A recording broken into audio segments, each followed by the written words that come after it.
हाँ जी, नमस्ते, आदाब, सत श्री अकाल, की हाल चाल। मैं अमृतपाल। दोस्तों, आज मैं आपको लेकर आया हूँ ब्लड डोनेशन सेक्टर 12 चंडीगढ़, यानी कि पीजीआई। जी हाँ दोस्तों, आज मेरे दोस्त संजय चौबे का वेडिंग एनिवर्सरी है। जी हाँ, मैं फंबल कर गया। मेरे दोस्त की मैरिज एनिवर्सरी है आज। उसके उपलक्ष्य में उसने ब्लड डोनेशन कैंप रखा हुआ है पीजीआई सेक्टर 12 चंडीगढ़ में। उसके उपलक्ष्य में ही मैं यहाँ पर आया हुआ हूँ। आज हम लोग देखेंगे कि ब्लड डोनेशन में क्या क्या ज़रूरत है, क्यों है, किस लिए हम लोगों को करना चाहिए। दोस्तों, मैं आपसे भी गुजारिश करता हूँ, जितनी ज़्यादा हो सकता है कि आप ब्लड को डोनेट कीजिए, देश हित में कार्य कीजिए। क्या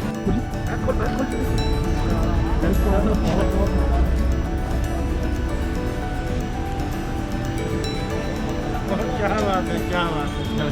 तो मेरी बहुत जय हो। Thank you sir, thank you. 2 minute फिर चलते हैं।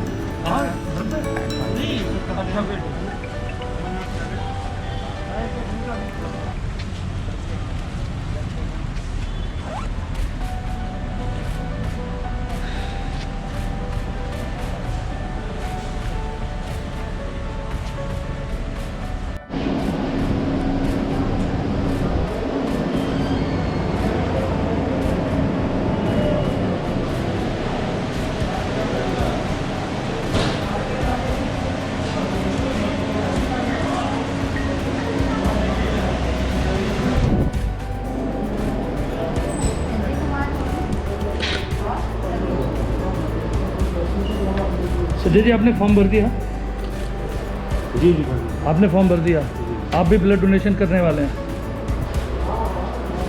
जी। ये मेरे दोस्त हैं जी, संजय चौबे। इनकी आज मैरिज एनिवर्सरी है जी।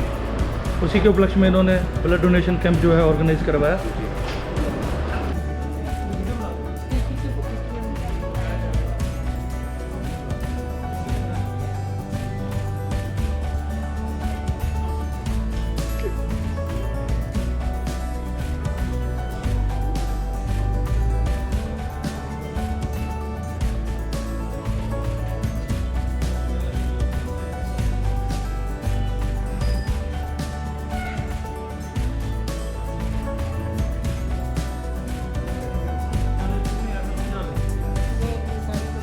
चल बस ठीक है, आ जाओ बस।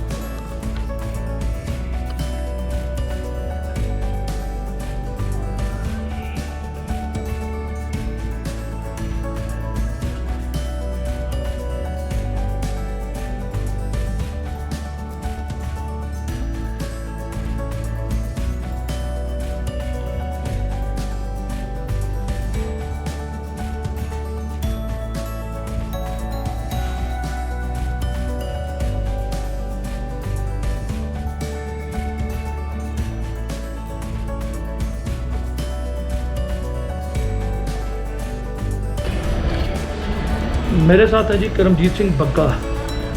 आपने इनको अक्सर अलगोज़ा वादक के रूप में भी देखा होगा, पर लेकिन आज ये ब्लड डोनेशन कैंप में आए हैं।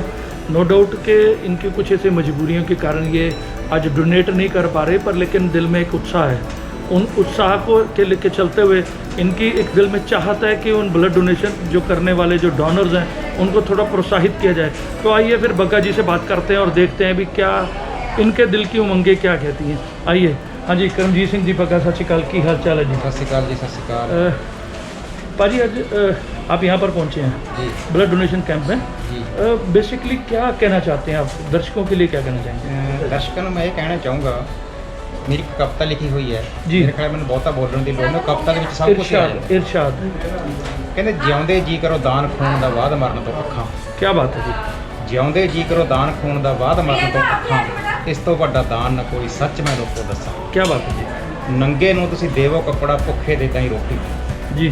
ਨੰਗੇ ਨੂੰ ਤੁਸੀਂ ਦੇਵੋ ਕੱਪੜਾ, ਭੁੱਖੇ ਦੇ ਤਾਈਂ ਰੋਟੀ। ਉਹ ਡਿੱਗਦੇ ਦਾ ਤੁਸੀਂ ਬਣੋ ਸਹਾਰਾ, ਬਣ ਕੇ ਉਹਦੀ ਸੋਟੀ। क्या बात है? ਵਿੱਚ ਮੁਸੀਬਤ ਵਾਹਿਗੁਰੂ ਤੁਹਾਡੀਆਂ ਆਪ ਕਰੂਗਾ ਰੱਖਾਂ, ਇਸ ਤੋਂ ਵੱਡਾ ਦਾਨ ਨਾ ਕੋਈ, ਸੱਚ ਮੈਂ ਲੋਕੋ ਦੱਸਾਂ। क्या बात है, बहुत अच्छा। ਖੂਨ ਦੇਣ ਨਾਲ ਸਿਹਤ ਅਸਾਂ ਦੀ ਤੰਦਰੁਸਤ ਹੈ ਰਹਿੰਦੀ।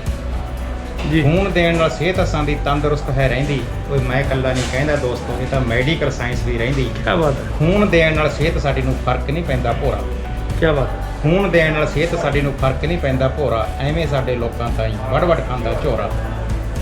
ਖੂਨ ਦੇਣ ਨਾਲ ਸਿਹਤ ਸਾਡੀ ਨੂੰ ਫਰਕ ਨਹੀਂ ਪੈਂਦਾ ਭੋਰਾ ਐਵੇਂ ਸਾਡੇ ਲੋਕਾਂ ਦਾ ਹੀ ਵੱਡ ਖਾਂਦਾ ਝੋਰਾ ਵਿੱਚ ਸਹਿਜ ਦੇ ਸਾਰੇ ਆਪਣਾ ਰੱਖੋ ਫੇਰਾ ਦੋਰਾ ਦਿੱਤੇ ਖੂਨ ਤੁਹਾਡੇ ਦੇ ਨਾਲ ਜਾਨ ਕਿਸੇ ਦੀ ਬਚ ਜੂ क्या बात है जी। ਕੋਈ ਦਿੱਤੇ ਖੂਨ ਤੁਹਾਡੇ ਦੇ ਨਾਲ ਜਾਨ ਕਿਸੇ ਦੀ ਬਚ ਜੂ ਇਹਦੇ ਵਿੱਚ ਭਲਾ ਕੀ ਵੀਰ ਨੂੰ ਦੱਸੋ ਤੁਹਾਡਾ ਕਸ ਜੂ ਕਿਸੇ ਭੈਣ ਦਾ ਵੀਰ ਬਚੂਗਾ ਕਿਸੇ ਮਾਈ ਦਾ ਲਾਲ जी ਕਿਸੇ ਭੈਣ ਦਾ ਵੀਰ ਬਚੂਗਾ ਕਿਸੇ ਮਾਈ ਦਾ ਲਾਲ ਕਿਸੇ ਭੈਣ ਦਾ ਸੁਹਾਗ ਬਚੂਗਾ ਦਿੱਤੇ ਖੂਨ ਤੁਹਾਡੇ ਨਾਲ ਸੱਚ ਵਗਿਆ ਘਰ ਕਿਸੇ ਦਾ ਉਜੜਨ ਤੋਂ ਵੀ ਬਚ ਜੂ ਦਿੱਤੇ ਖੂਨ ਤੁਹਾਡੇ ਦੇ ਨਾਲ ਜਾਨ ਕਿਸੇ ਦੀ ਬਚ ਜੂ क्या बात है। ਮੇਰਾ ਖਿਆਲ ਹੈ ਤੂੰ ਵੱਧ ਕਹਿਣ ਦੀ क्या बात है जी। ਕੋਈ ਜ਼ਰੂਰਤ नहीं मैडम जी ने भी Thank you, ma'am। तालियां के साथ बग्गा जी का स्वागत किया कि उनको कविता जो है बहुत अच्छी लगी और डेफिनेटली ये बात मानने वाली है कि ये जो कविता जो इन्होंने एक कविता के 4 बोल जो सुनाए आज हम लोगों के साथ शेयर किए, नो डाउट ये अपने आप में ही पूरी बात है कि ब्लड डोनेशन क्यों करना चाहिए हमारे को, ये हमारे लिए क्यों उपयोगी है। बग्गा जी और भी कुछ कहना चाहेंगे क्या दर्शकों को। ਔਰ ਤਾਂ ਇਹੀ ਹੈ ਦੇਖੋ ਖੂਨ ਦੇਣ ਨਾਲ ਕੋਈ ਫਰਕ ਨਹੀਂ ਪੈਂਦਾ ਖੂਨ ਦੇਣਾ ਚਾਹੀਦਾ जी ਅੱਜ ਕੱਲ ਹਾਲਾਤ ਕੁਛ ਇਹੋ ਜਿਹੇ ਬਣੇ ਪਏ ਨੇਗੇ जी ਖੂਨ ਦੀ ਬਹੁਤ ਸਖਤ ਜ਼ਰੂਰਤ ਹੈ ਜੀ। ਖਾਸ ਕਰਕੇ ਹਸਪਤਾਲਾਂ ਦੇ ਵਿੱਚ जी ਸਾਡੇ ਜੋ ਫੌਜੀ ਜਵਾਨ ਨੇ ਜੀ। ਜਿਨ੍ਹਾਂ ਨੂੰ ਵੀ ਖੂਨ ਦੀ ਬਹੁਤ ਜ਼ਰੂਰਤ ਪੈਂਦੀ ਹੈ जी ਕੋਈ ਵੀ ਫੀਲਡ ਹੈ ਜਦੋਂ ਵੀ ਕਿਸੇ ਫੀਲਡ ਦੇ ਵਿੱਚ ਕੋਈ ਆਫਤ ਆਉਂਦੀ ਹੈ ਜੀ। ਤਾਂ ਉੱਥੇ ਖੂਨ ਦੀ ਜ਼ਰੂਰਤ ਪੈਂਦੀ ਹੀ ਪੈਂਦੀ ਹੈ ਜੀ। ਮੈਂ ਸਾਡੇ ਜਿੰਨੇ ਵੀ ਤੰਦਰੁਸਤ ਵੀਰ ਭਰਾ ਨੇ जी ਤੰਦਰੁਸਤ ਵੀਰ ਭਰਾ ਭੈਣਾਂ ਜਿਹੜੇ ਖੂਨਦਾਨ ਕਰ ਸਕਦੇ ਨੇ जी। ਮੈਂ ਉਹਨਾਂ ਨੂੰ ਬੇਨਤੀ ਕਰੂੰਗਾ ਕਿ ਉਹ ਜ਼ਰੂਰ ਖੂਨਦਾਨ ਕਰਨ बग्गा जी की ये वाली बात को प्लीज़ अंडरलाइन कर लिया जाए, जो वीर भैन खूनदान कर सकते हैं वो कृपया जरूर करें। ਚਲੋ ਇੱਕ ਅੰਤਰ ਮੈਂ ਮਿਸ ਕਰ ਗਿਆ ਸੀ ਉਹ ਸੀਗਾ ਵੀ ਨਾ ਦੁਕਾਨਾਂ ਤੋਂ ਮਿਲੇ ਦੋਸਤੋ ਨਾ ਦਰਖਤਾਂ ਨੂੰ ਲੱਗਦਾ हाँ जी ਨਾ ਦੁਕਾਨਾਂ ਤੋਂ ਮਿਲੇ ਦੋਸਤੋ ਨਾ ਦਰਖਤਾਂ ਨੂੰ ਲੱਗਦਾ ਉਹ ਖੂਨ ਦਾ ਦਰਿਆ ਸੱਚ ਵੀਰ ਨੂੰ ਅੰਦਰ ਸਾਡੇ ਦਾ क्या बात है जी। ਰੰਗ ਸਾਰਿਆਂ ਦੇ ਖੂਨ ਸਾਡੇ ਦਾ ਹੈ ਦੋਸਤੋ ਲਾਲ हाँ जी ਰੰਗ ਸਾਰਿਆਂ ਦੇ ਖੂਨ ਸਾਡੇ ਦਾ ਹੈ ਦੋਸਤੋ ਲਾਲ ਸ਼ਕਲ ਕਿਸੇ ਦੀ ਕਦੇ ਨਹੀਂ ਮਿਲਦੀ ਵੇਖੋ ਕੁਦਰਤ ਦਾ ਕਮਾਲ क्या बात है जी। ਕੋਈ ਪਤਾ ਨਹੀਂ ਖੂਨ ਹੀ ਕਿਸ ਦਾ ਜਾ ਹੈ ਕਿਸ ਨੂੰ ਲੱਗਦਾ ਖੂਨ ਦਾ ਦਰਿਆ ਸੱਚ ਵੀਰ ਨੂੰ ਅੰਦਰ ਸਾਡੇ ਦਾ क्या बात है बग्गा जी, बहुत अच्छी जी, कमाल करते। ਥੈਂਕ ਯੂ ਬਹੁਤ ਬਹੁਤ ਮਿਹਰਬਾਨੀ ਜੀ ਬਾਕੀ ਇਹ ਅੰਤਰਾ ਇੱਕ ਰਹਿ ਗਿਆ ਸੀਗਾ ਜੀ ਪਹਿਲੇ ਤੇ ਇਹ ਆਪਾਂ ਹੁਣ ਐਡ ਕਰ ਦਿੰਦੇ ਆ ਐਡਿਟੋ ਕੇ ਨਾਲ ਬਰਾਬਰ ਤੁਹਾਡੇ ਐਜ਼ ਇਜ਼ ਤੁਹਾਡੇ ਕੋਲ ਹੈ ਜੀ। DSO साहब को बहुत इधर ना पानी गिरता है इसलिए हमने डिसेंबर का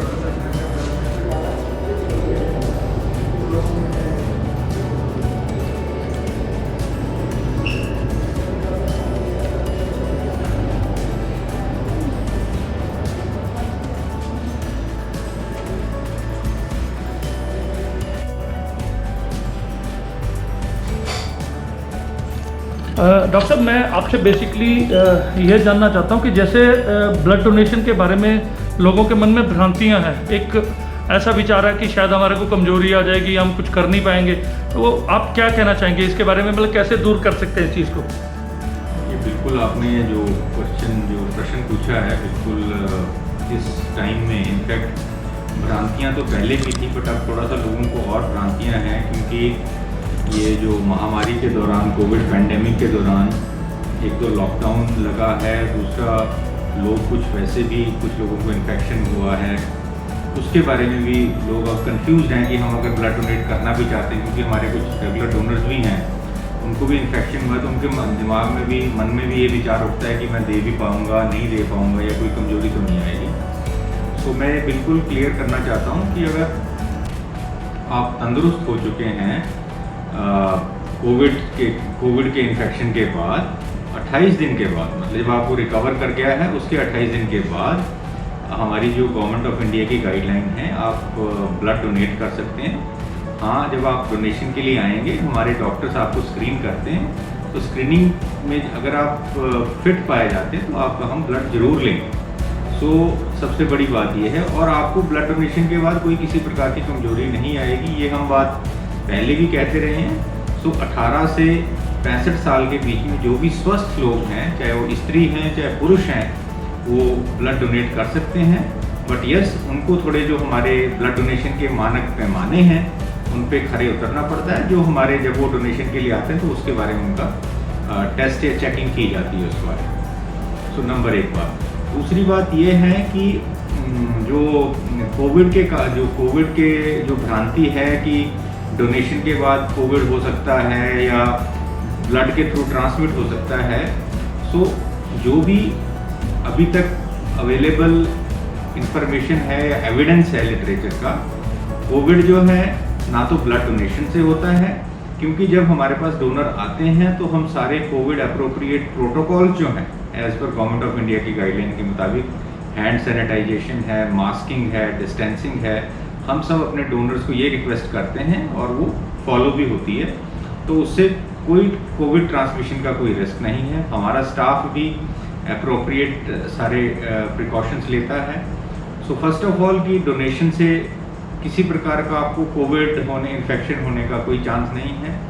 दूसरी बात ये है कि जो आपने ब्लड डोनेट किया है उससे भी किसी पेशेंट को कोविड ट्रांसमिशन नहीं हो सकता, क्योंकि ये अब जितना साल 1.5 साल में जितनी भी पीछे स्टडीज़ हुई हैं, कोई ऐसी इंफॉर्मेशन नहीं है कि ये ब्लड के थ्रू ट्रांसमिट होता है। सो आई थिंक मेरे ख्याल से ये मैं आपके चैनल के माध्यम से यही लोगों से गुजारिश करना चाहूँगा कि जो भी हेल्दी हैं, स्पेशली यंगस्टर्स, बेसिकली जो कॉलेज, क्योंकि आजकल स्कूल कॉलेजेस बंद हैं, जो यंगस्टर्स हैं जो 18 साल से ऊपर हैं और स्वस्थ हैं बच्चे, वो लड़के लड़कियां दोनों प्लीज़ डोनेशन के लिए आएँ, क्योंकि इस वक्त इस लॉकडाउन और इस महामारी के कारण लोगों में थोड़ी सी ये भ्रांतियाँ थी। तो आप अगर आएंगे तो एक ये महान यज्ञ में अपना कंट्रीब्यूशन करेंगे। तो इसी के साथ मैं आपका बहुत बहुत धन्यवाद करना चाहूँगा। थैंक यू डॉक्टर साहब। Thank you. दोस्तों ये हैं डॉक्टर रतिराम जी शर्मा, जो HOD blood transfusion medicine in PGI में कार्यरत हैं, और इन्हीं से हम लोगों ने आज जाना है भी ये बेसिकली क्या चीज़ है, कैसे हम इससे बच सकते हैं, और इसके बेनिफिट जो हैं वो डॉक्टर साहब ने बहुत अच्छी तरह बताया। So nice of you doctor साहब, थैंक यू जी, मेहरबानी आपकी।